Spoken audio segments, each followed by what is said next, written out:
स्वागत है आपका ज्ञापन एंट्रेंस एकेडमी के इस बहुत ही शानदार मैथमेटिक्स क्लास में। देखिए आपकी लगभग पूरी की पूरी मैथमेटिक्स से तैयारी हो चुकी है। अब कहिएगा सर फिर भी हम लोग को डर लग रहा है, पता नहीं क्या होगा क्या नहीं होगा। पता है आपको डर लग रहा है ना, मतलब मैथमेटिक्स से अगर थोड़ा बहुत मन में हेजिटेशन आ रहा है, क्यों? क्योंकि आप एग्जाम नहीं दिए हैं। अब फर्स्ट टाइम एग्जाम दे रहे कि बाप रे हम एक सरकारी कॉलेज हासिल करना है, तो प्रेशर की वजह से ऐसा लग रहा है। तो एक चीज़ याद रखिएगा बाबू, अगर आप प्रेशर में पढ़िएगा ना तो वर्ल्ड कप वाला हाल हो जाएगा। ठीक है, इंडिया सब मैच जीते गया, प्रेशर की वजह से मैच हार गया, वो चीज़ें आपके साथ भी हो सकता है। इसीलिए प्रेशर के साथ मैथमेटिक्स कोई बहुत बड़ा तोप तिरपाल नहीं है। ठीक है, कि मैथमेटिक्स से डरने की जरूरत है, कोई जरूरत नहीं है डरने की। अरे सोचो कि आएगा क्वेश्चन ना, आएगा तो बनाएंगे, नहीं आएगा तो छोड़ देंगे, बात खत्म। सिंपल, कोशिश तो करेंगे ना हम। लेकिन हमको ऐसा क्यों लग रहा है, आपके कमेंट के अनुसार हमको पूरा 100% लग रहा है कि आप मैथमेटिक्स का क्वेश्चन 25 में अगर खूब नहीं आएगा ना तो 22-23 नंबर 22 नंबर तक आप इजी वे में करके आएंगे। ये मेरी गारंटी है, एकदम उसके लिए डरना नहीं है। यहाँ आपको दिखने में भी लग रहा है क्वेश्चन सर ऐसा नहीं लग रहा है कि तो आसान वाला क्वेश्चन आप करा रहे हैं, टफ वाला नहीं करा रहे हैं। आपको पता है आसान क्यों लग रहा है, क्योंकि अब आप ये सीख चुके हैं। ठीक है, इसके बाद वाले जस्ट लेयर में अभी जैसे वीडियो के पूरा देखते हैं तो लास्ट में आपको मिलेगा शेयर बाजार से क्वेश्चन है, परसेंटेज से क्वेश्चन है, SICI से क्वेश्चन है। अभी लास्ट ये पूरा का पूरा जब आप समझ जा रहे हैं, ठीक है, और सही जा रहा है तो खुशी की बात है। आप क्या चाहते हैं कि हम ऐसा क्वेश्चन बनाएं जो आपसे बने ही नहीं। अरे तो वो तो दिया भी तो नहीं है, हम आपको बहुत हाई लेवल का थोड़े बताएंगे, जो एग्जाम में पूछेगा वो बता रहे हैं, सिंपल। यहाँ देखिए, चलिए तो क्वेश्चन को शुरू करते हैं। डीएलएड एंट्रेंस एग्जाम 2024 में अगर आपको 25 में 25 लाना है तो मेहनत तो करना पड़ेगा, कुछ तो पाने के लिए कुछ गंवाना तो पड़ता है। ठीक है, यहाँ देखिए कह रहा है क्वेश्चन की समीकरण निकाय, दो गो समीकरण दिया है, एक ये दिया है और एक ये दिया है। इसीलिए ये कौन है, ये वाला आपका जो भी समीकरण है युग्म यानी जोड़ा में है। ठीक, अब कह रहा है कि ये दोनों समीकरण को पता नहीं कोई बनाया होगा, हम तो नहीं बनाए, कोई बनाया होगा किताब वाला। तो कह रहा है कि हम बनाए ना तो इसका हल अद्वितीय आया। अद्वितीय का मतलब होता है एक हल आया। तो बताइए कि इनमें से कौन सा ये वाला में से कथन ये सही है, चारों में से कौन सा सही? चारों सही नहीं है, कोई एक सही है। बोलिए कि सर समझ में नहीं आया। चलिए कोई बात नहीं, ये वाला जब भी इस टाइप का क्वेश्चन दिखेगा तो उसका रूल होता है पहला वाला को दूसरे वाले, इसका पहला वाला और इसका पहला वाला को बट्टा में कीजिए, A1 बट्टा A2। ठीक, उसके बाद से B1 बट्टा B2, फिर C1 बट्टा C2, C1 बट्टा में C2। अब ये रूल क्या होता है ध्यान से समझिएगा। जब भी बोले अद्वितीय हल है, अद्वितीय हल को एक हल भी कहते हैं, तो उसमें पहला वाला बराबर नहीं होता है। अद्वितीय हल में पहला वाला बराबर नहीं होता है, इसी को एक हल या अद्वितीय हल कहते हैं। ठीक, अद्वितीय हल कहते हैं। ये वाला बात है आप याद रखिए। अगर पहला वाला, सुनो एक और चीज़, इसका फिगर जानते हो कैसा, आरेख इसका प्रतिच्छेदी बनता है। अब ये सर ये समझ नहीं है, मतलब कि इस क्वेश्चन और इस क्वेश्चन से ग्राफ खींचिएगा ना तो इस क्वेश्चन से ऐसे ग्राफ होता है ना, इस क्वेश्चन से एगो इस तरह लाइन खींचाएगा और इस क्वेश्चन से एगो इस तरह, तो कहीं ना कहीं कट रहा है ना, तो इसका ग्राफ हमेशा अद्वितीय हल का प्रतिच्छेदी होता है। अब इसका ट्रिक क्या है, तो देखिए पहला वाला जब बराबर नहीं है तो यही लाइन वाला लग रहा है कि ऐसे काट रहा है, तो जैसे ही समझ में है कि ओ पहला वाला बराबर नहीं है मैंने काट रहा है, तो इसका फिगर भी काटने वाला होगा। समझ में आया? तो अद्वितीय हल की रेखाएं क्या होती हैं, आरेख प्रतिच्छेदी होता है। अगर दूसरी बात करें, अगर A1 बट्टा A2 ये वाला लिख दिए, B1 बट्टा B2 हो गया और C1 बट्टा C2 हो गया। अगर पहला वाला दे दे बराबर है तो देखो ये लाइन काट रहा था दूगो, तो ये काटने वाला, आई दोनों लाइन ये वाला बराबर नहीं है, इसको पहला वाला से ज़्यादा मतलब रखेंगे। ठीक, अगर ये बराबर है तो दोनों लाइन ऐसे सामने ना लिखा है जी। ठीक, तो इस समय बताइए एको बार काटा है कहीं, ये दोनों लाइन नहीं काटा है तो इसकी आरेख, इसका आरेख समानांतर होता है। समझिएगा, जब पहला वाला दूसरा वाला के बराबर हो जाएगा तो बराबर का सिंबल देखिए, थोड़ा सा ट्रिक समझिएगा। बराबर का सिंबल इस तरह है तो इसकी रेखाएं भी ऐसी होती हैं, और ये रेखाएं कहाँ एक दूसरे को काट रही है, तो जब इसका एक जगह भी नहीं कटे तो इसका कोई हल नहीं होगा। जितना जगह कटेगा उतना हल। एक जगह कटा है तो इसे एक हल कहते हैं, एको जगह नहीं कटा है तो इसका कोई हल नहीं, कोई हल नहीं। तो हो सकता है कि यहाँ अद्वितीय हल के जगह पे अगर कोई हल डाल देता, ठीक है, तो इसका इस टाइप का आंसर होता। कोई हल का मतलब लाइन दोनों सामने होगा, तो सामने वाला आंसर यानी कौन आंसर हो सकता था, C हो सकता था। ठीक, कब, जब यहाँ पे अद्वितीय हल की जगह कौन सा होता, कोई हल नहीं होता। ठीक है, यहाँ पे क्या दे दिया है, अद्वितीय हल माने एक हल, तो एक जगह कटेगा यानी कि एक जगह पहला वाला कटेगा, यानी ऑप्शन नंबर आपका D सही हो जाएगा। कौन हो जाएगा आपका ऑप्शन D। अब ये वाला नहीं लिखा गया है तो कोई बात नहीं, लेकिन D हो जाएगा। इसमें सब जगह पहला वाला देखिए बराबर की तरफ तरह दिख रहा है ना, लेकिन इसी में पहला वाला बराबर नहीं है, तो डी ऑप्शन आपका हो जाएगा अद्वितीय हल को लेकर के। समानांतर के लिए तीनों बराबर होता है, एक सॉरी उसको क्या बोलते हैं, संगत बोलते हैं, जिसमें a1 बट्टा a2, b1 बट्टा b2 और c1 बट्टा c2, ये सब जो भी है ये सब बराबर होता है, उसे कहते हैं हम लोग संगत है। ठीक है, कह रहा कि एक ठोस की कुल कितनी विमाएं होती हैं। विमाएं का मतलब होता है एक ठोस, माने कोई भी एगो सामान है, कोई भी ले लो, मार्कर ले लो, एक ठोस है, तो इसमें कितनी विमाएं होती है। तो हर दुनिया के हर फिगर में, दुनिया के फिगर मतलब क्या है, कोई भी चीज़ अगर हम लोग हाथ से पकड़ लेते हैं, छू लेते हैं, तो उसमें होता क्या है, वो लंबा भी होता है, चौड़ा भी होता है, ऊंचा होता है, ये 3 गुना होता है। एक ईंट ले लीजिए, ईंट में कौ गो लाइन होता है, कहिए सर इसमें लंबाई होता है, चौड़ाई होता है, ऊंचाई होता है।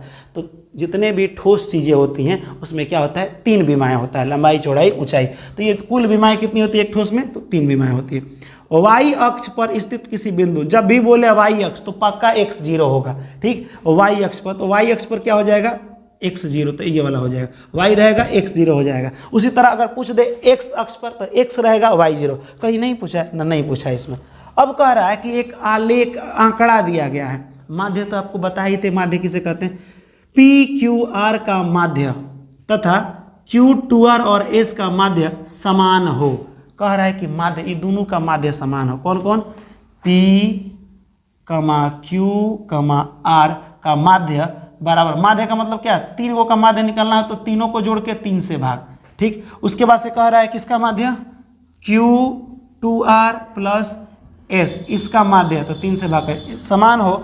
तो निम्नलिखित में से कौन सा सही होगा, ऑप्शन आपको यहाँ पे दे दिया गया। कोई बात नहीं, इसको सॉल्व कर लीजिए, 3 से 3 खत्म हो जाएगा। एक जात को एक जगह कर लीजिए, यहाँ देखिए Q यहाँ पे नहीं, यहाँ देखिए यहाँ पे 2R, R है इसमें भी, Q इसमें भी है, हम एक जात को एक जगह भेज देते हैं, हम दोनों को उठा के उधर भेज देते हैं। एक जात को एक जगह कर रहे हैं, यहाँ पे हो जाएगा Q, यहाँ पे हो जाएगा R, Q plus 2R plus S। ठीक है, या तो इधर कीजिए, कहीं भी कर सकते हैं, उसके लिए कोई दिक्कत नहीं है, हम इधर ही भेज रहे हैं। तो यहाँ P बचेगा, ये प्लस में एने जाएगा तो माइनस में, तो जब माइनस में हो जाएगा तो यहाँ हो जाएगा Q plus 2R plus S, यहाँ S है, ये प्लस में एने गया तो माइनस में, ये हो जाएगा माइनस में। ठीक, P बराबर, यहाँ देखिए Q से एगो Q खत्म, 2R में से 1R जाएगा तो कितना R बचेगा, 1 R बचेगा प्लस में S। क्या इस टाइप का आंसर दिया है कहीं, कहीं नहीं दिया है, कोई बात नहीं, 1 मिनट। चलिए अभी यहाँ पे कुछ ना कुछ सॉल्व किया है, P दिया है, R बचा है, और यहाँ पे क्या बचा है, S, PRS, यहाँ पे दिया नहीं है, यहाँ पे तो दिया ही है, ये वाला ऑप्शन आपका सही हो जाएगा। किसी बिंदु के x अक्ष से दूरी उस बिंदु का क्या कहलाती है। जब भी बोले x अक्ष तो करवाई आंसर होगा। कह रहा है कोई बिंदु है x अक्ष, मान लो कि ये वाला x अक्ष है, यहाँ से अगर आप दूर जा रहे हैं, तो दूर जा रहे हैं तो ऊपर जा रहे हैं, अगर तो y की तरफ जा रहे हैं तो किसी बिंदु के x अक्ष से दूरी क्या कहलाता है, तो x अक्ष से दूरी कोटि, y अक्ष कहते हैं, या फिर उसे क्या कहते हैं, कोटि कहते हैं। x अक्ष से दूरी हम लोग ये वाला कहते हैं। भी बोलेगा ऐसे, देखिए फिगर ऐसे देख लीजिए, ये वाला मान लीजिए कि फिगर हो गया। कह रहा है कि x अक्ष से आप दूर जा रहे हैं, तो दूर जाइएगा, इधर नहीं तो x अक्ष पर, इधर जाइएगा तो ये तो x वाला लाइन है, इसको x लाइन कहते हैं। ठीक, तो इधर से कहीं दूर जाइएगा तो y की तरफ जा रहे हैं, y को कोटि कहते हैं। अगर आप x के तरफ जा रहे हैं तो x को कहते थे हम लोग क्या कहते हैं, भुज कहते हैं। ठीक है, तो जब भी यहाँ आपसे क्वेश्चन पूछे x के मामला में तो y वाला आंसर होगा, और y का पूछे तो x वाला आंसर होगा। यदि बहुपद px का शून्य a है, यानी px का शून्यक a है, मतलब x का मान क्या है, x का मान आपका a दिया है। तो यहाँ पे कह रहा है, कहाँ पे क्वेश्चन कह रहा है जी, px, तो pa का मान क्या होगा। अब यहाँ x का मान क्या भर दीजिए, a, तो जब x का मान a भरिएगा तो a माइनस a क्या हो जाता है, 0, डायरेक्ट यहाँ पे 0 हो जाएगा, यहाँ पे ये वाला हो जाएगा। ठीक है, इसमें कोई तो सॉरी x बराबर a नहीं ना, x बराबर 0 होगा।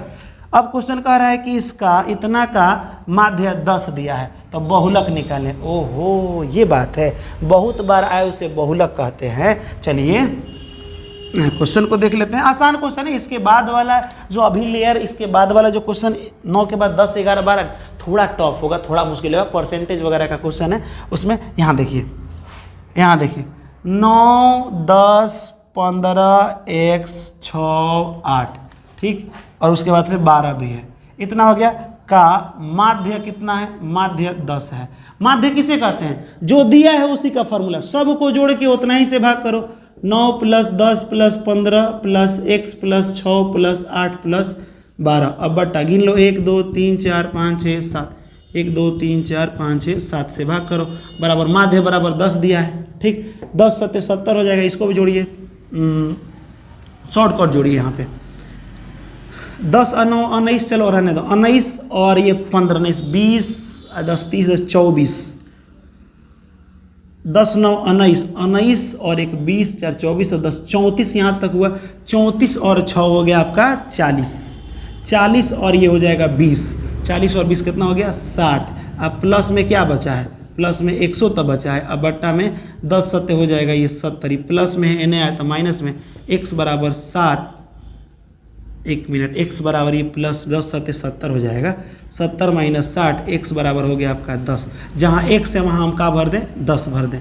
अब बताइए कि जहाँ x का मान था वहाँ हम 10 भर दिए, तब इसमें बहुलक कौन है यही पूछ रहा है। तो बहुत बार 10 आया है ना, तो 10 से बहुलक हो जाएगा। ठीक है, इस पूरी संख्या में बहुत बार 10 है ना, है 2 बार आया है, तो बहुलक आपका क्या हो जाएगा, 10 हो जाएगा। ये भी आसान है, सिंपल। अगला क्वेश्चन देखिए, अगला क्वेश्चन में कह रहा है कि एक बेलन, एक बेलन है, बेलन इसको कहते हैं ना सिलेंडर, ये वाला एक बेलन है, और एक है शंकु, इतना ही बड़ा गोला का एक शंकु भी, एक इतना ऊंचाई भी है, ये त्रिज्या भी उतना ही है और ये भी त्रिज्या इसका ऊंचा है, ये जितना ऊंचा है ये भी उतना ही ऊंचा है।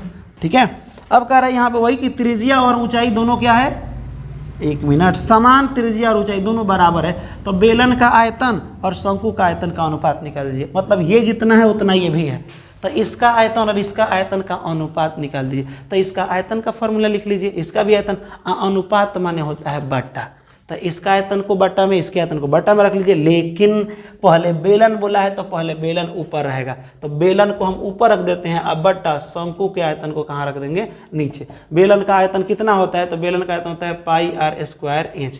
शंकु का आयतन कितना होता है, तो शंकु का आयतन 1/3 πr² होता है। ठीक, यहाँ देखिए πr² से πr² खत्म हो गया, ऊपर कुछ नहीं तो 1 बचा, और बट्टा, यहाँ बट्टा है 1/3। जब भी मेन जो बट्टा होता है उसके नीचे 1 मानते हैं, और ऊपर नीचे चला जाएगा ऊपर, तो 3 चला गया ऊपर, और दोनों बीचवा वाला नीचे आ जाता है, तो 3:1, 3/1 को 3:1 लिख सकते हैं। यानी ऑप्शन नंबर आपका बी हो जाएगा। ये वाला थोड़ा क्वेश्चन गौर से देखिएगा, ये थीटा का मान निकालना है जो काफ़ी ज़्यादा इम्पोर्टेंट है। यहाँ देखिए कह रहा है, डायरेक्ट यहाँ निकाल रहे हैं, 1 tan थीटा बट्टा 1 माइनस tan थीटा बराबर में √3, तो थीटा का मान निकालना है, यही ना, कोई दिक्कत नहीं है हमको, तो इससे हमसे निकलेगा नहीं। इससे ट्राई एक करते हैं, हम इसका मान भरते हैं। 10 के टर्म में √3 किसका मान होता है, तो आप कहिएगा सर अब ट्रिक जो बताए थे उसे हमको पूरा याद हो गया है त्रिकोणमिति में, कि ये √3 होता है tan 60 का मान। किसका मान होता है, tan 60 का मान, इतना आपको पता चला। अब आप 60 को 2 हिस्सा में तोड़ दीजिए, मेरे हिसाब से 2 हिस्सा में तोड़िएगा तो आपको फायदा होगा।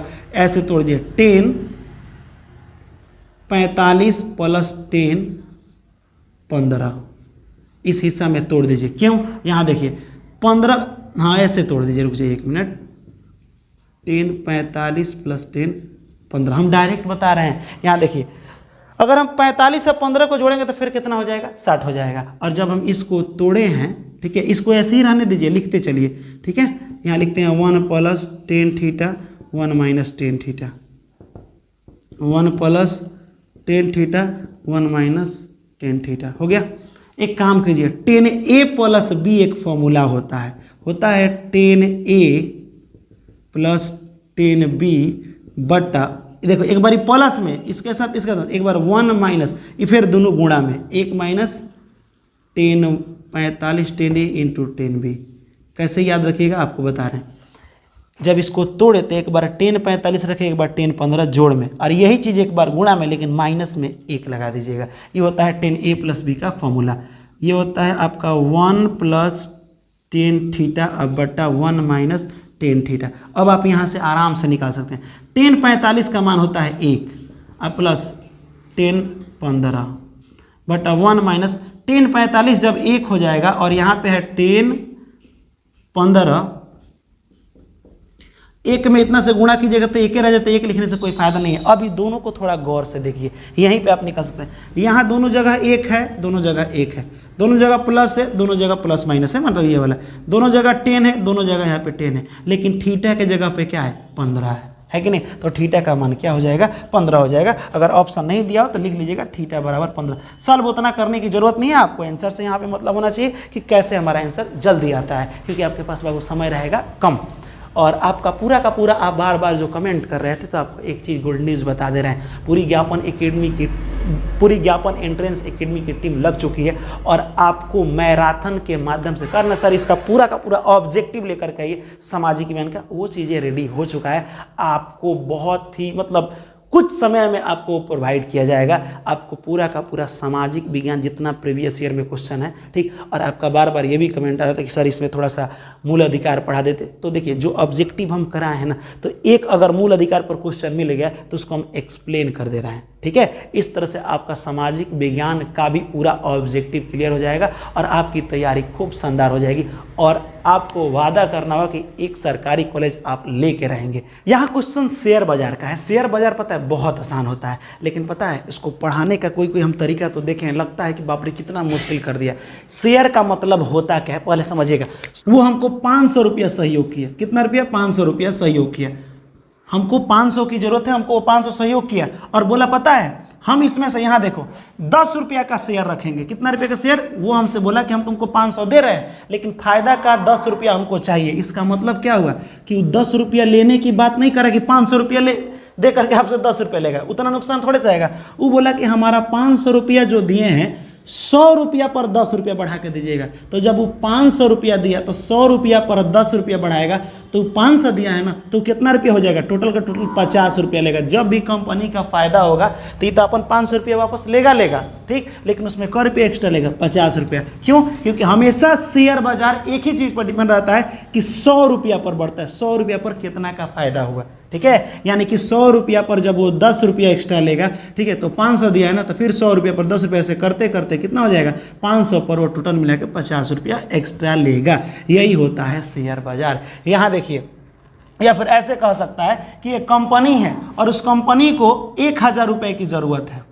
उस कंपनी को कितना 1000 रुपये की ज़रूरत है? 1000 रुपये की ज़रूरत है, जैसे यही। और 25 रुपया का कितना शेयर? अब कह रहा है यहाँ पे कि एक कंपनी है और एक कंपनी को टोटल 1000 रुपये की ज़रूरत है। अब कंपनी आई और बोली कि हमको 1000 रुपये की ज़रूरत है, हमको कोई 1000 रुपया दे सकता है, लेकिन एक आदमी सिर्फ 25 रुपया ही दे सकते हैं। मतलब बॉन्ड बनता है। क्या बनता है? बॉन्ड। अब बॉन्ड भी आपको समझ नहीं है, माने एक बार में एक आदमी के नाम पर 25 रुपया चढ़ सकता है, ठीक। 25 रुपया कह रहा है कि 25 रुपया मेरा शेयर, एक शेयर का दाम 25 रुपया है। तो जब एक शेयर का दाम 25 रुपया है तो 1000 रुपया में क गो शेयर बनेगा? कटा दीजिए, 25 चौका 100, 40 गो शेयर बनेगा। यानी कि एक आदमी 25 रुपया सहयोग कर सकते हैं, तो 1000 रुपया देना है तो टोटल 40 आदमी देंगे, तो यही इसका शेयर होता है। तो यहाँ पे क्वेश्चन कह रहा है कि टोटल 5000 रुपया है और एक शेयर का दाम कितना है? एक शेयर का दाम 25 रुपया है। देखिए 25 रुपया का कितना शेयर होगा, तो इसमें भाग कर दीजिए सिंपल। 5000 रुपया है, एक आदमी 25 रुपया का शेयर खरीद सकते हैं, तो 25 करते करते 5000 रुपया, सब लोग 25 रुपया करके 5000 देंगे, तो कितना आदमी देंगे? तो 25 से भाग कर दीजिए, कितना हो जाएगा? 25 दूना 50, 200 आदमी ने शेयर खरीदा। समझ में आया? यानी कि 25 रुपया का कितना शेयर होगा अगर एक आदमी 25 रुपया सहयोग कर दिए, मैंने अपना 25 रुपया योगदान दे दिए कंपनी को बढ़ाने में, लेकिन कंपनी को 5000 चाहिए, तो 25 करके टोटल कितना आदमी? 200 आदमी देंगे, तब जा करके क्या होगा?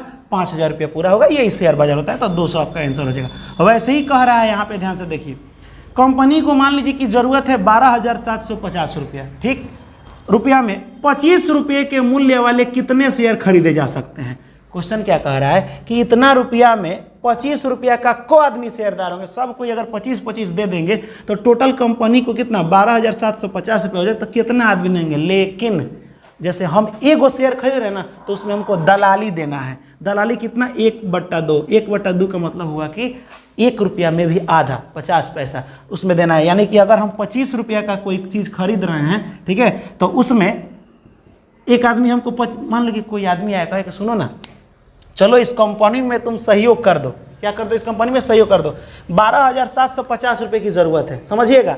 अब तुम वो कंपनी कह रहा है कि हमको 25 रुपया ही सहयोग करके 12,750 रुपया करना है। चलो हम तुमको इसमें पार्टनर बना देते हैं, 25 रुपया दे करके इसमें तुम पार्टनर बन सकते हो, और कंपनी का फायदा होगा तो कंपनी तुमको देगी भी, खूब बढ़िया पैसा का बराबर बंटवारा हो जाएगा। तो ये बोला कि सही में हम 25 रुपया देंगे, सब लोग 25 दे देगा तो सब लोग कंपनी का मालिक हो जाएगा। तो हाँ मालिक हो जाएगा, लेकिन हम तुमको अगर दिलवा रहे तो हमारा पैसा फायदा क्या होगा। तो वो बोला कि हमको ज़्यादा नहीं, 1 रुपया, देखो तुम 25 रुपये इसको दे रहे हो ना, ठीक, तो हमको तुम रुपया कुछ दो, कितना, तो हमको 8 आना रुपया दो, यानी 50 पैसा दो। तो एक कंपनी एक शेयर खरीदने में खर्चा कितना लग रहा है, तो 25 रुपया तो ये दे ही रहा है।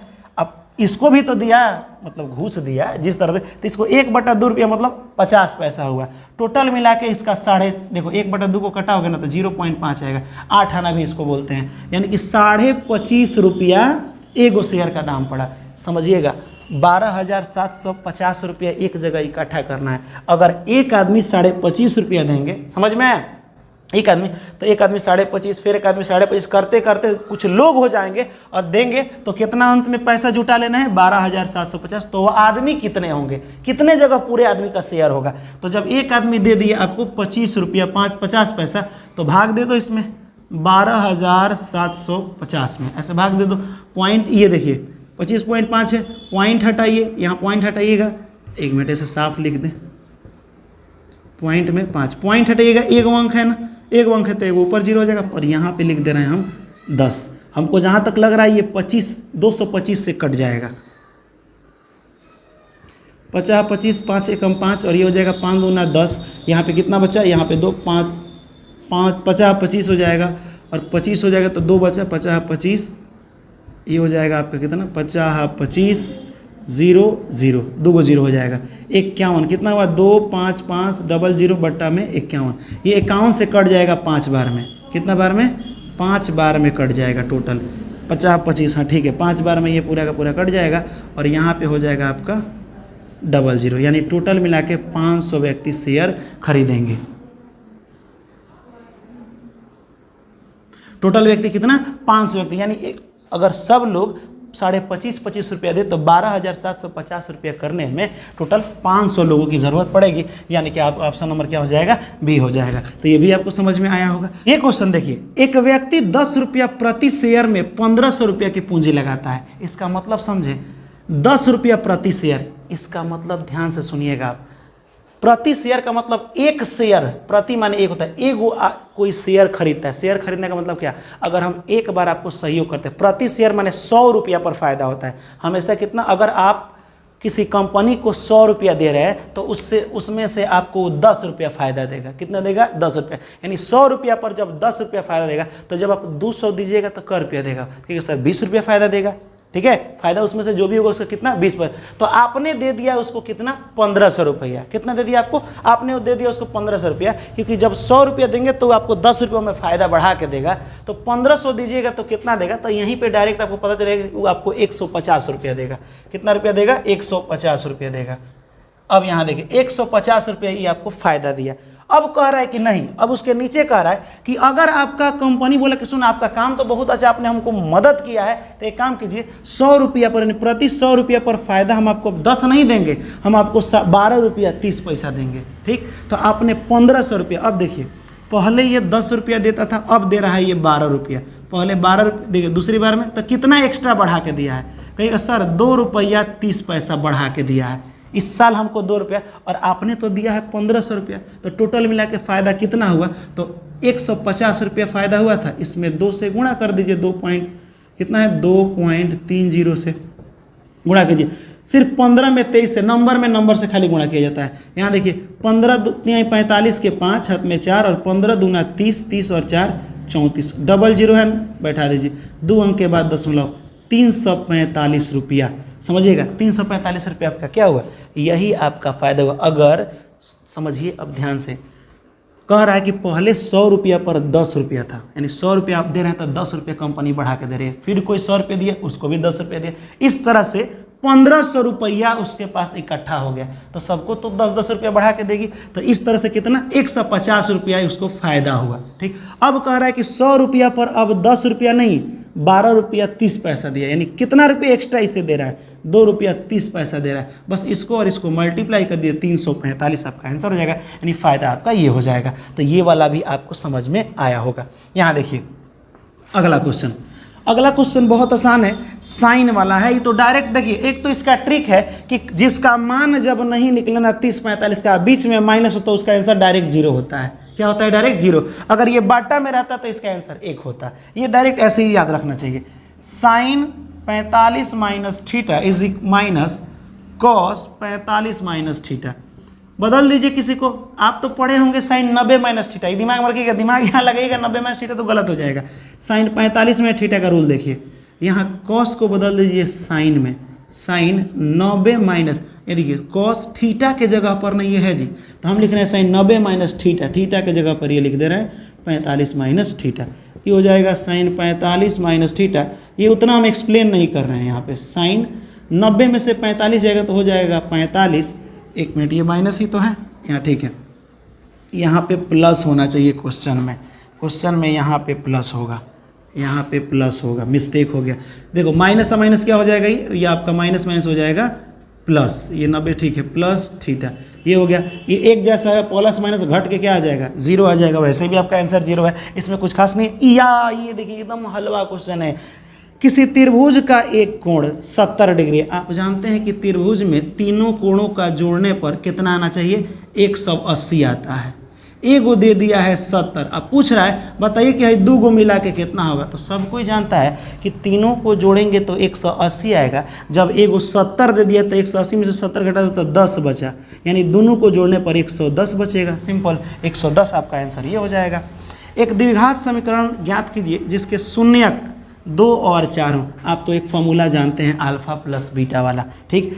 जब भी इस बार जानते हो क्या दिया है, द्विघात समीकरण का मतलब होता है जैसे x square plus 4x plus 4, जब इसको आप बनाते हैं तो x का मान 2 गो आता है। क्या आता है, 2 गो। अब कुछ भी आ सकता है, मान लो कि कुछ भी आ गया, चलो यहाँ पे लिख दे रहे हैं कुछ भी आ गया। तो ये क्वेश्चन इस बार जानते हो क्या कर रहा है कि आंसर दे दिया है, कह रहा है किस क्वेश्चन का है। यहाँ देखिए 2 गो आंसर दे दिया है, इसमें 2 गो आंसर दे दिया है। अब पूछ रहे इसमें से इस क्वेश्चन को बना के है कि इसको कि इसको कि इसको, तो क्या सबको बनाने जाएगा, नहीं। एक फॉर्मूला होता है, ठीक है, फॉर्मूला होता है x square minus alpha plus beta x plus alpha गुणे बीटा। अब कहेगा सर ये अल्फा बीटा क्या होता है, तो अल्फा और बीटा एक्स का मान होता है जो यहाँ दिया है। 2 हो गया अल्फा और 4 हो गया बीटा, तो लिखिए 2 + 4 ठीक एक्स प्लस 2 गुणे 4, एक्स स्क्वायर 4 और 2 कितना हो गया, 6x + 4 दूना 8। ये कहीं ऑप्शन में दिख रहा है, ये वाला ऑप्शन नंबर बी हो जाएगा। सिंपल, चलिए इसको हम मिटाते हैं। ये क्वेश्चन को देखते हैं, ये वाला कह रहा है कि एक त्रिभुज, यहाँ देखिए यदि एस एक PQR की भुजा PQ पर एक बिंदु इस प्रकार है कि ये अपना देख लीजिएगा ये सब बराबर है। सबसे पहले एक हम त्रिभुज बनाते हैं, ठीक। और त्रिभुज में कह रहा है PQR में एस जो है PQ पर है, एस PQ पर एक है एस। चलिए इसको हम मिला देते हैं। अब क्वेश्चन आए क्या कह रहा है कि P से S ये वाला लाइन बराबर है QS के, ये वाला, ये जितना बड़ा का ये है, अरे बड़ा तब देना पड़ेगा बराबर, ये दोनों आपस में बराबर है, जितना बड़ा ये है उतना बड़ा ये।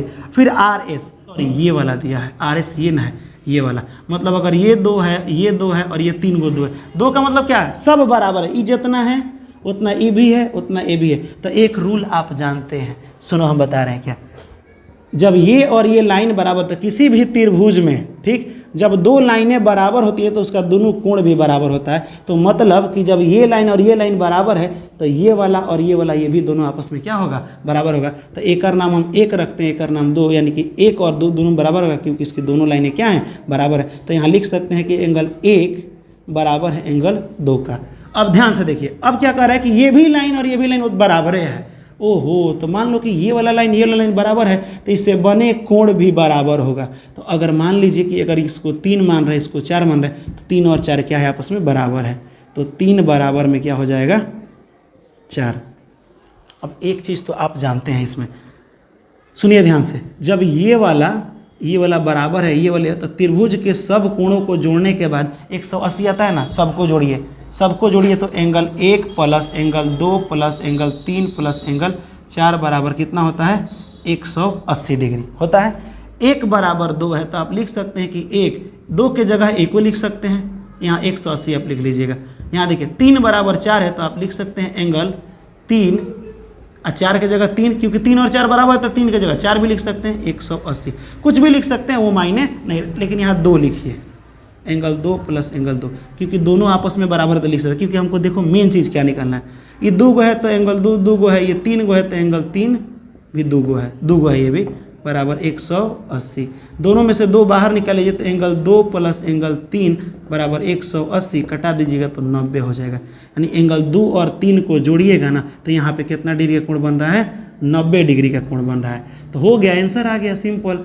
जब भी किसी त्रिभुज में 90 डिग्री का कोण बने, जब भी किसी त्रिभुज में जब ये 90 डिग्री होता है ABC, तो 90 डिग्री के सामने वाला सबसे बड़ा लाइन होता है, तो 90 डिग्री के सामने वाला P से Q सबसे बड़ा लाइन होगा, और ये AC स्क्वायर यानी बड़ा वाला लाइन का स्क्वायर बराबर होता है, ये दोनों छोटका को जोड़ दो, AB square plus BC square. उसी तरह बड़ा वाला लाइन आप लिख सकते हैं कि PQ का स्क्वायर और दोनों छोटका को जोड़ दो, तो ये हो जाएगा PR का स्क्वायर प्लस RQ का स्क्वायर। ये वाला PQ का स्क्वायर कहीं ऑप्शन में दिया है, PQ का स्क्वायर, PQ कहाँ है जी, PQ का स्क्वायर यहाँ दिया है, ये वाला ऑप्शन नंबर आपका B हो जाएगा। सिंपल, ये सेम टू सेम आया होगा यहाँ पे, तो ये भी आप समझ में आपको आया होगा। कह रहा है निम्न में से कौन सा शांत है। शांत का एक आसान और सस्ता तरीका बताया बाबू, क्या होता है। अगर नीचे वाले को तोड़िए, नीचे वाले को क्या कीजिए, तोड़िए, या तो 2 आना चाहिए और नहीं तो 5 आना चाहिए। अगर 2 और 5 आ गया तो शांत है, दोनों आ गया तभी भी शांत है, अगर खाली 2 आ रहा है तभी भी शांत है, अगर खाली 5 आ रहा है तभी भी शांत है, और दोनों आ जाएगा तो और अच्छा बात है। तो किसी को तोड़िएगा तो नहीं आएगा, और हाँ 2 और 5 को छोड़ करके अगर दूसरा कोई आ रहा है, जैसे मान लीजिए कि आ गया नीचे, जब तोड़े, जैसे 15 को ही तोड़ना है, 15 नीचे है ना, 15 को तोड़िएगा ऐसे तो हो जाएगा 3 से 3 5 15, यानी कि जब आप लिखे 15 को तो 3 और 5 आ रहा है, 5 तो आ रहा है लेकिन यहाँ 3 नहीं आना चाहिए, या तो 2 रहे नहीं तो 5 रहे, ये 2 को रहेगा नहीं तो अकेले रहेगा, तो ये भी शांत नहीं है, ये भी नहीं होगा, ये भी नहीं होगा। आपको 8 को तोड़ करके देखिएगा, ये शांत होगा, 8 को तोड़ करके देखिएगा ना तो ये खाली 2 ही आएगा, तो ये शांत है। निम्न में कौन परिमेय है, तो रूट वाले को परिमेय नहीं कहते हैं, लेकिन क्या रूट से कोई निकल सकता है, तो यहाँ देखो ना ये वाला निकल सकता है, 16 का वर्गमूल 4 और 25 का वर्गमूल 5, तो ये रूट से बाहर निकल सकता है, इसीलिए यही वाला परिमेय है। पाई का मान मत सोचिएगा सर, आप तो जानते हैं कि जो बाटा में लिखे उसे परिमेय कहते हैं, तो पाई का मान 22/7 होता है, तो ये बाटा में है नहीं तो ये परिमेय नहीं है। नहीं बाबू, पाई अगर कहीं भी दिखे, पाई 2 पाई एक परिमेय है कि अपरिमेय, पाई देखते ही पनौती है, कहेगा नहीं ये परिमेय नहीं है, ये वाला आपका परिमेय है। तो उम्मीद करते हैं कि पूरा का पूरा क्वेश्चन समझ में आया होगा। आपके लिए काफ़ी ज़्यादा ये इंपॉर्टेंट क्वेश्चन है बाबू, जो आपके एग्जाम में डायरेक्ट देखने को मिलेगा। शेयर बाजार कितने लोगों को समझ में आया। चलिए हम एक आपसे क्वेश्चन की बात कर रहे हैं, 100 रुपया पर बढ़ता है, कितना रुपये पर, 100 रुपया पर। अगर मान लीजिए कि 100 रुपया पर यानी हम आपको 40 रुपया बढ़ा करके देंगे, तो आप अगर हमको 500 रुपया देंगे तो हम आपको कितना पैसा बढ़ा कर देंगे, ये कमेंट में ज़रूर कमेंट कीजिएगा। तो मिलेंगे अगले मैराथन के साथ, तब तक के लिए जय हिंद और खुदा हाफिज़।